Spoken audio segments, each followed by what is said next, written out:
I am Bruno LECLERE, PhD student in Geology and Geomechanics at the Laboratoire des Fluides Complexes et leurs réservoirs attached to University of Pau et Pays de la Dour. I'm achieving a doctoral thesis entitled Crystallization Pressure-Induced Damages in Confined Reservoir Condition. You may wonder what is this intriguing crystallization pressure and why it is relevant to talk about it in the frame of the Hydrogen project. Crystallization pressure is exerted by a growing crystal bathing in a supersaturated solution. It depends on the supersaturation, the molar volume of the crystal, and the temperature.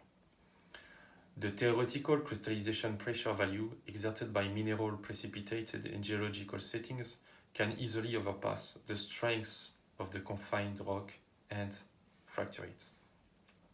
The reason why we are talking about crystallization pressure within this assembly is because the serpentinization reaction, which is of primary importance in the Pyrenees orogenesis, is most probably triggered by crystallization pressure. The precipitation of serpentine in the dissolved olivinate pits induces crystallization stress and enhances the reactive surface generation. It results in the hierarchical fracturing of the serpentinized mafic rock. So during my PhD, I studied the hydration reaction of low hydrate salt phase impregnated bifurane within the porosity of a sandstone. The experiments were surveyed with an acoustic monitoring system that let quantified in situ the hydration rate and the damages provoked by the hydration reaction. 3D X-ray micro-CT scan acquired on the reacted sample completed the analysis.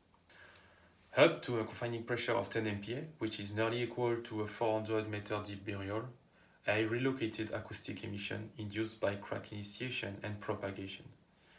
X-ray micro-CT datasets confirmed the crack locations alongside with the observation of veining and bulging occurring in the salt hydrated fronts.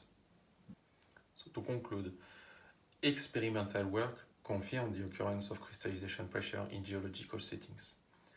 A potential application would be an ongoing underground serpentinization of exhumed mantle lenses dragged by inverse fault, emphasized by crystallization pressure-induced seismicity and uplift of the overlapping formation, like possibly in the Chenon Béarnais fault thrust.